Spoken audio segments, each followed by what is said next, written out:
إن الحمد لله نحمده ونستعينه ونستغفره ونعوذ بالله من شرور أنفسنا ومن سيئات أعمالنا من يهده الله فلا مضل له ومن يضلل فلا هادي له وأشهد أن لا إله إلا الله وحده لا شريك له وأشهد أن محمدا عبده ورسوله أما بعد فإن خير الحديث كتاب الله وخير الهدي هدي محمد صلى الله عليه وسلم وشر الأمور محدثاتها وكل محدثة بدعة وكل بدعة ضلالة وكل ضلالة في النار يا أيها الذين آمنوا اتقوا الله حق تقاته ولا تموتن إلا وأنتم مسلمون يا أيها الناس اتقوا ربكم الذي خلقكم من نفس واحدة وخلق منها زوجها وبث منهما رجالا كثيرا ونساء واتقوا الله الذي تساءلون به والأرحام إن الله كان عليكم رقيبا يا أيها الذين آمنوا اتقوا الله وقولوا قولا سديدا يصلح لكم أعمالكم ويغفر لكم ذنوبكم ومن يطع الله ورسوله فقد فاز فوزا عظيما اللهم صل على محمد وعلى آل محمد كما صليت على إبراهيم وعلى آل إبراهيم إنك حميد مجيد اللهم بارك على محمد وعلى آل محمد كما باركت على إبراهيم وعلى آل إبراهيم إنك حميد مجيد رب اشرح لي صدري ويسر لي أمري واحلل عقدة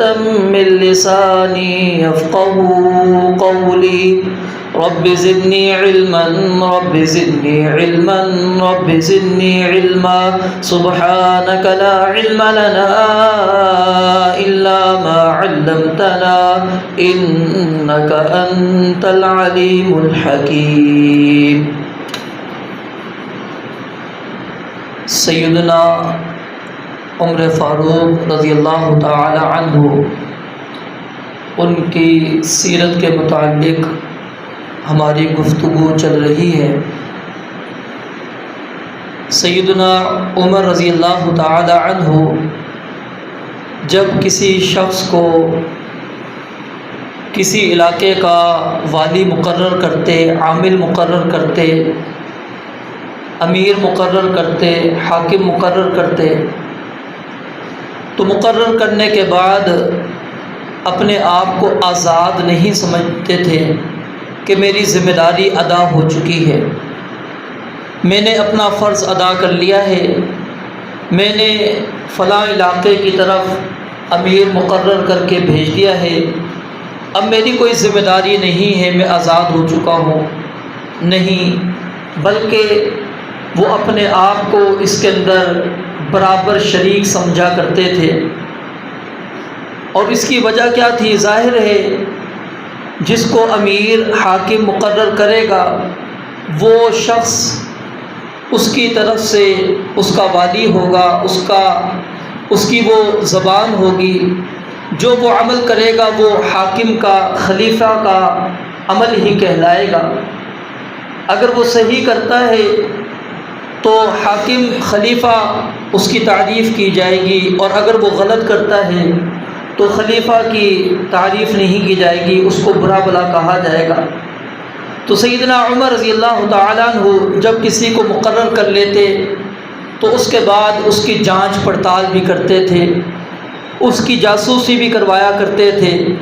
اس کے متعلق خبر گیری بھی رکھا کرتے تھے، اور اگر کوئی عامل خود نہیں آتا تھا، وقت گزر جایا کرتا تھا، تو پھر اس کو خود بھی طلب کر لیا کرتے تھے۔ چند واقعات اس ضمن میں آپ کے سامنے رکھوں گا۔ آپ اندازہ لگائیے کہ سیدنا عمر رضی اللہ تعالیٰ عنہ نے جو خلافت اپنی وسیع سے وسیع تر کرتے چلے گئے، اس کے پیچھے ان کے یہ راز تھے۔ ایک مرتبہ سیدنا ابو ہریرہ رضی اللہ تعالیٰ عنہ کو انہوں نے بحرین کا عامل مقرر کیا،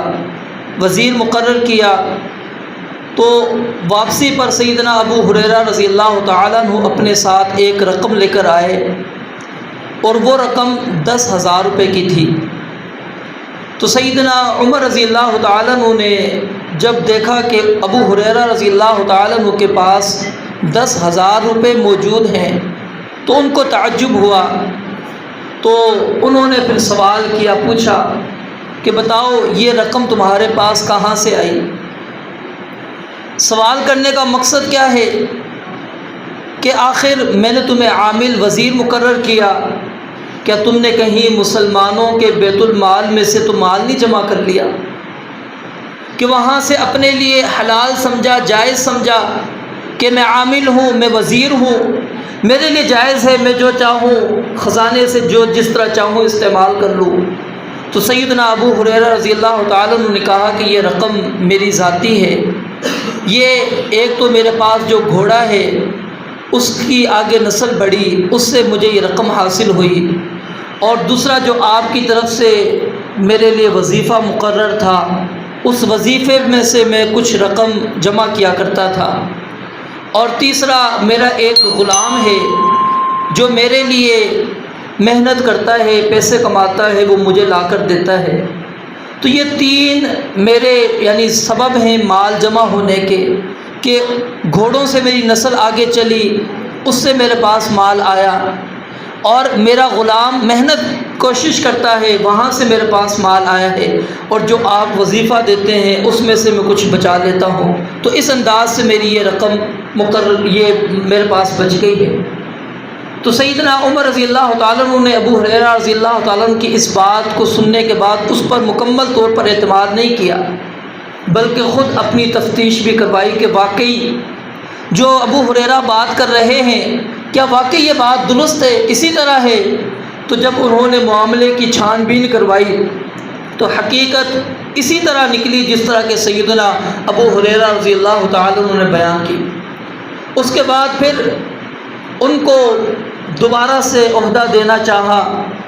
لیکن سیدنا ابو ہریرہ رضی اللہ تعالیٰ عنہ نے انکار کر دیا، کہا کہ میں اب عہدہ نہیں لوں گا۔ انہوں نے کہا تم کیوں حکومت سے بھاگ رہے ہو؟ یہ ایک اچھی چیز ہے، اللہ کے نبی یوسف علیہ السلام نے بھی عہدہ طلب کیا تھا، اجعلنی علی خزائن الارض، کہ مجھے ان خزانوں پر جو زمین سے تمہیں پیداوار حاصل ہوگی اس پر مجھے مقرر کر دو۔ انہوں نے اپنے آپ کو وزیر مالیات مقرر کروایا۔ تو سیدنا ابو ہریرہ رضی اللہ تعالیٰ عنہ نے اس کا بڑا اچھا جواب دیا۔ انہوں نے کہا وہ نبی تھے، نبی کے بیٹے تھے، ان کا دادا بھی نبی تھا، میں تو عام سا بندہ ہوں اور غلام کا بیٹا ہوں،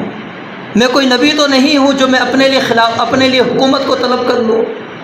ان کے پاس تو اللہ تعالیٰ نے تقویٰ، پرہیزگاری، سارا کچھ ان کے پاس موجود تھا، وہ صلاحیتیں موجود تھیں۔ میں یہ آپ کا دوبارہ سے فرض نہیں لینا چاہتا، بس جو آپ نے پہلی ذمہ داری مجھے دی وہ میں نے ذمہ داری کو ادا کر لیا۔ اور اسی طرح ایک مرتبہ سیدنا عمر رضی اللہ تعالیٰ عنہ ایک عمارت کے پاس سے گزرے اور اس عمارت کو دیکھا کہ وہاں پر جو ہے اس کی لپائی کی جا رہی ہے، چونا مسالہ اس کے ساتھ استعمال کیا جا رہا ہے، یعنی اکثر طور پر مٹی کے گارے کے ساتھ وہ اپنے گھروں کی تعمیر کیا کرتے تھے، لیکن جو سیمنٹ وغیرہ یہ ظاہر ہے جو اس دور کے اندر پھر یہ بندہ استعمال کرتا ہے وہ مالدار کہلاتا ہے۔ تو انہوں نے پوچھا کہ یہ کس کا ہے، کس کا گھر بن رہا ہے؟ کہا کہ یہ آپ کا ایک امیر ہے جس کو آپ نے والی مقرر کیا ہے، اس کا گھر بن رہا ہے۔ تو سیدنا عمر رضی اللہ تعالیٰ عنہ نے کہا کہ لگتا یہ ہے کہ درہم جو ہے اس کے پر نکلنا شروع ہو گئے، یعنی وہ مزید آگے اولادیں بچے دے رہی ہے کہ اس کے پاس اتنے دراہم جمع ہو چکے ہیں کہ اب وہ اپنا مضبوط اور پختہ گھر اس کی تعمیر کر رہا ہے۔ اور اسی طرح سیدنا عمر رضی اللہ تعالیٰ عنہ نے اس موقع پر پھر ممبر پر کھڑے ہو کر یہ بات بیان فرمائی تھی کہ یاد رکھو، یہ مال جب میں اپنے لیے حلال نہیں سمجھتا، جائز نہیں سمجھتا، تو میں تمہارے لیے کیسے جائز سمجھ سکتا ہوں؟ اور یہ مال جس طرح اگر میں حاکم ہو کر، خلیفہ ہو کر میں اس مال پر اپنا حق سمجھتا ہوں، تو اس مال پر عوام کا بھی اسی طرح حق ہے۔ کیا آج ہمارے حکمران، ہمارے وزراء اس چیز کو سمجھتے ہیں؟ ہم یہی سمجھتے ہیں کہ یہ مال میرا ہے، میری ملکیت ہے، میں وزیر ہوں، میں یہاں پر نگران ہوں، مقرر ہوں، مجھے یہاں کی ذمہ داری دی گئی ہے، اب یہ جتنا بھی مال جمع ہوگا یہ میرا ذاتی ہے، میں جس طرح چاہے اس میں تصرف کروں۔ نہیں، سیدنا عمر رضی اللہ تعالیٰ عنہ نے کہا کہ اگر یہ میں جائز سمجھتا تو اپنے لیے نہیں، پھر عوام کے لیے بھی اسی طرح جائز سمجھتا کہ وہ بھی اس سے فائدہ حاصل کریں۔ اور سیدنا عمر رضی اللہ تعالیٰ عنہ اسی طرح جب کسی شخص کو مقرر کر لیتے اور پھر اس سے بہتر شخص ان کو ملتا تو وہ اس کو فوراً معزول کر کے اس کی جگہ پر دوسرے شخص کی ذمہ داری لگا دیا کرتے تھے۔ ایک مرتبہ سیدنا شرحبیل بن حسنہ رضی اللہ تعالیٰ عنہ ان کو شام کا والی بنا کر انہوں نے بھیج دیا، لیکن اس سے بہتر ان کو سیدنا معاویہ بن ابی سفیان رضی اللہ تعالیٰ عنہ نظر آ گئے کہ یہ شرحبیل بن ابی حسنہ ان سے بہتر ہیں اور اچھی حکومت چلا سکتے ہیں اس سے بہتر انداز کے اندر، تو فوری طور پر شرحبیل بن ابی حسنہ ان کو جو ہے معزول کر دیتے ہیں۔ اب جب معزول کیا تو لوگوں کو پھر وجہ بھی بتلائی کہ یاد رکھو میں نے شرحبیل کو کسی غلطی کی وجہ سے معزول نہیں کیا کہ اس نے کوئی حکومت چلاتے ہوئے کوئی غلطی کی ہے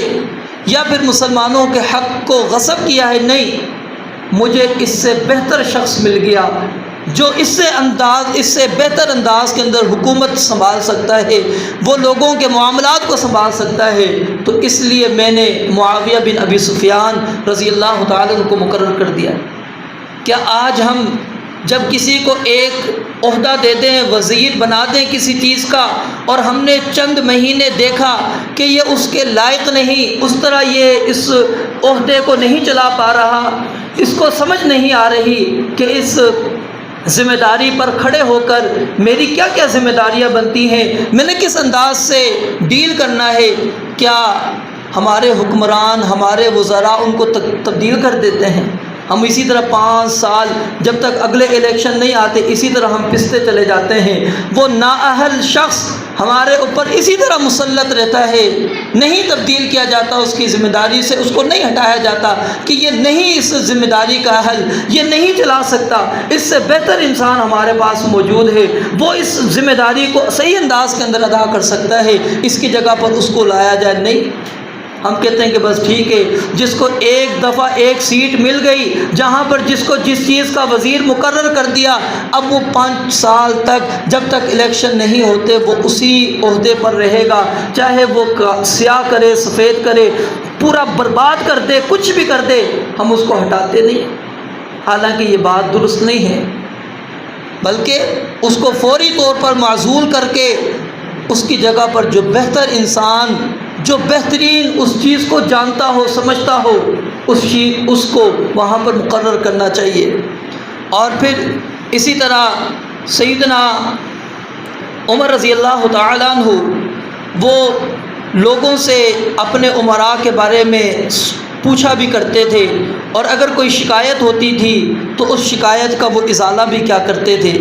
حمص میں انہوں نے سعید بن عامر جمحی رضی اللہ تعالیٰ عنہ کو والی مقرر کیا، تو حمص کے ایک باشندہ ہیں خالد بن معدان، وہ بیان کرتے ہیں کہ دورہ حمص کے دوران سیدنا عمر رضی اللہ تعالیٰ عنہ نے اہل حمص سے سوال کیا، پوچھا کہ بتاؤ سعید بن عامر کے متعلق کوئی شکایت تو نہیں ہے تمہیں؟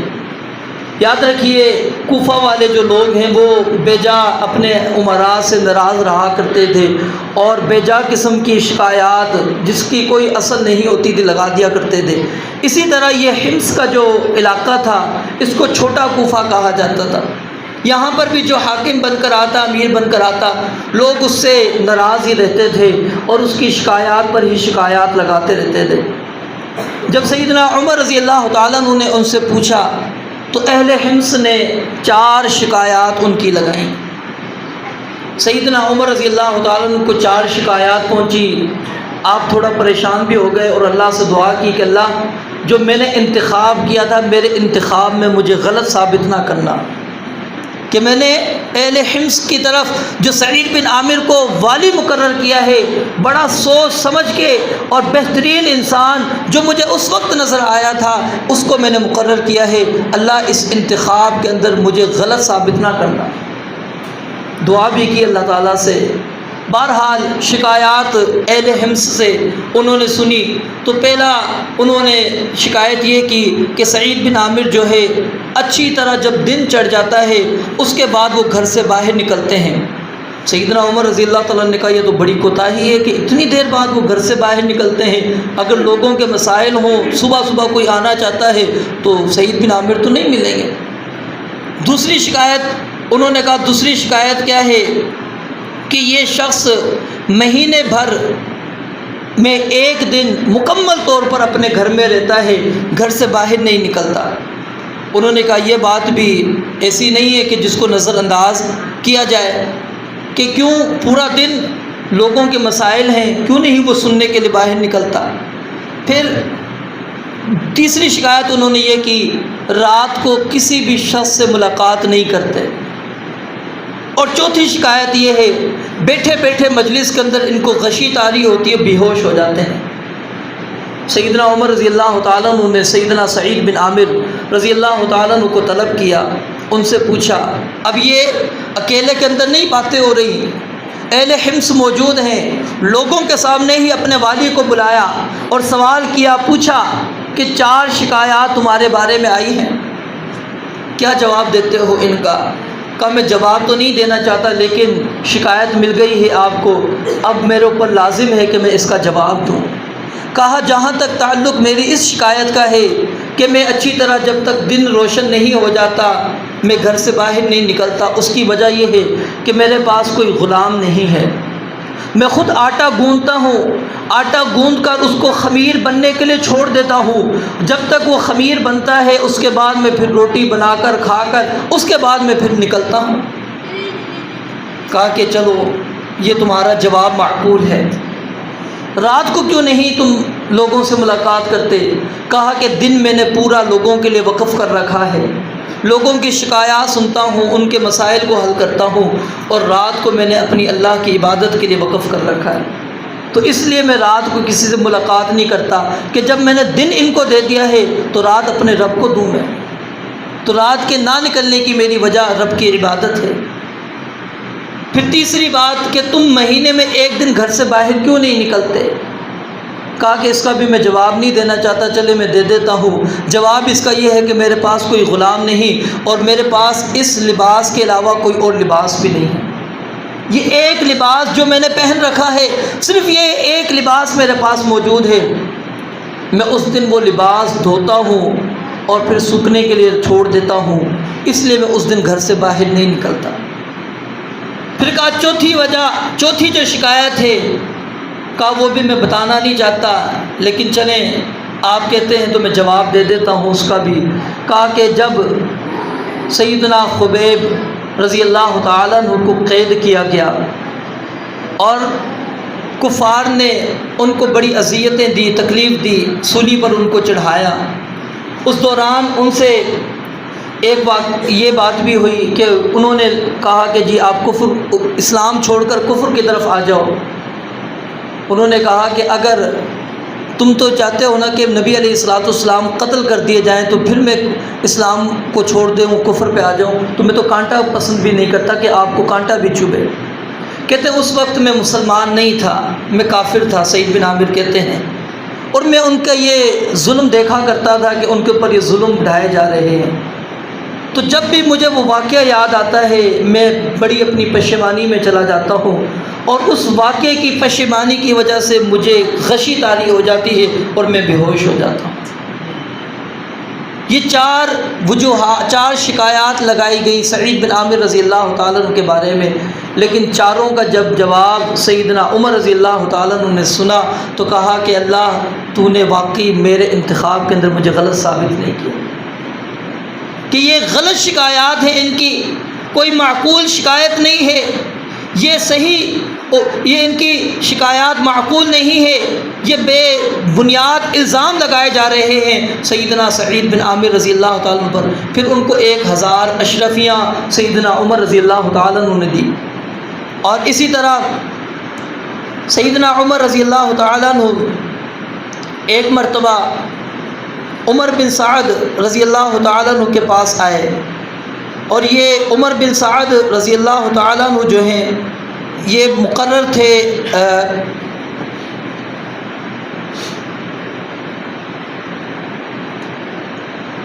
سیدنا عمر رضی اللہ تعالیٰ عنہ نے جب سیدنا عمر بن سعد رضی اللہ تعالیٰ عنہ کو اپنے پاس بلایا، اور ان کی شکایت یہ تھی کہ انہوں نے جو ہے اپنا مکان اونچی جگہ پر ایک ٹیلے پر بنا لیا ہے،